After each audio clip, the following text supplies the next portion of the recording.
The downtown areas of many Canadian cities are getting facelifts. In Toronto, there's a $1.9 billion plan to redevelop the derelict Portlands waterfront area. In Vancouver, a massive mall is getting a makeover in the midtown suburb of Burnaby.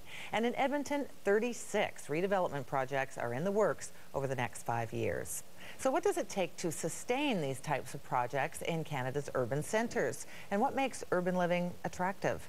Ian Grotmans is the Executive Vice President of Colliers International. David Gerofsky is the CEO of First Gulf Corporation.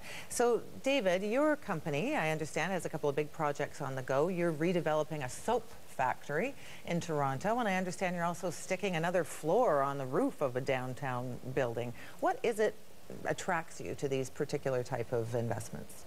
Well, it's not really what attracts me or our company to these investments. It's really what our tenants and our users are looking for. So the Toronto Sun building occupies 4 acres in downtown Toronto along King Street. We bought that a couple of years ago, and we recently did a deal with Coca-Cola to put their new Canadian head office on this site. So what attracted Coke to the site? First and foremost, their employees. They want to be where their employees live and work and play, and this is how they retain and attract employees. So I've always thought, Ian, the only thing that matters in real estate is money and the return of that money. In other words, what kind of an investment you're making and what the IRR is. That's the only thing that matters. I've invested in real estate. These projects we're talking about, they've got geographic diversity. Are we talking about double-digit returns here, or are these the cap rates or the return rates down in the single digits again? Well, I think when you're buying a stabilized asset with stabilized cash flow, you could be buying a yield, and really that is all you may be buying is a yield.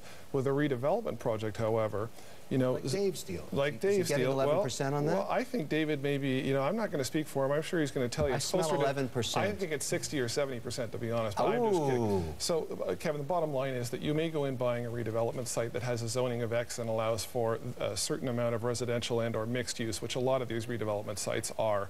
But once you dig into it a little further and you perhaps manage to rezone it or add additional GFA or gross floor area to it, depending on the vertical that you're in, there's lift in terms of that investment. So you may perform it for one thing, worst case scenario or conservative scenario, and actually come out with something much better from there. I'm curious to know about the approvals you have to get to do this, because if you think about all the, like, say all these Coca-Cola workers coming in, or whoever is going to be there in Vancouver and suddenly living and shopping in this new mall that's being revitalized, I mean, that puts a lot of strain on the infrastructure, right, which the city runs. So, I mean, what has to happen in terms of government approval and being sure that the neighborhoods are going to be able to support all these people? Well, I'll tell you something. Intensification in our downtown cores doesn't require a lot of services. The services are required when you build greenfield 30 miles outside of the city and you have to run sewers. So downtown, the infrastructure is there. The transit's there, the sewers are there, the hydro is there. Cities love employment. And when you show up with the Coca-Cola head office, they roll out the red carpet. Is it the same in everywhere in Canada? Are we seeing investment dollars pouring into, let's call this commercial real estate, because it's not residential? Sure. Can I be agnostic to geography? Do I care now that China's slowing down, Vancouver's corrected 20% on where wealthy Chinese live? Should I be worried that it's going to show up in the commercial market there? I think that if you take the 4 major cities, let's throw in Edmonton for a 5th. So Montreal, Toronto, Calgary, Edmonton, and Edmonton's Vancouver. on the roster now. Well, I just thought you'd throw me into that. I thought I heard you say 5, so I wanted to make sure I covered off Edmonton. February. Even it's cold there in February.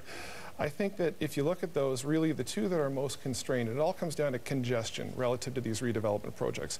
Congestion in Vancouver and Toronto is the worst out of all 5 of those cities, I would say. You might say a little different about Montreal, and you know Montreal better than I do, so I'll just give you the buy on that one. But the congestion in our city is, here in Toronto and Vancouver, is tremendous. We have 100,000 people roughly coming to our greater Toronto area every year. So as a result of that, they have to live somewhere. And, you know, with the Greenbelt that's in place, for example, within Toronto, it's really boxed in the amount of land that you can grow out to in the suburbs. And that combined with transit, people having a tough time driving into the city to go to work, it causes them to say, you know what, I'm going to give up the outside life of having a 3,000, 4,000, 5,000 square foot spread somewhere somewhere in the suburbs, and I'm going to come and I'm going to raise my family downtown.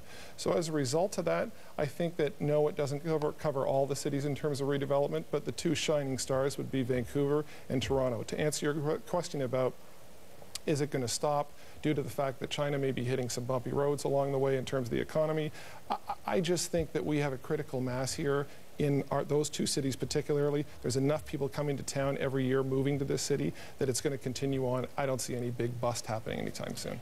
I'm curious about what this means for the suburbs, though, all this focus on the inner city. What happens to suburban real estate in this picture? Something very interesting is going on. We call them huburbs, and that is intensification around major transit hubs. So we're building in Mississauga, we're building in Oakville, there's huge projects going on in Vaughan and Markham, and they're centered around these new transit hubs. So we're building huge facilities for Bank of Montreal, for Price Waterhouse, for Siemens. These are built directly adjacent to a major transit station. And the same thing is going on in Vancouver, in Burnaby, we're seeing the same thing. All right. Well, thanks both of you for being here. Pleasure, thank you. Thank you.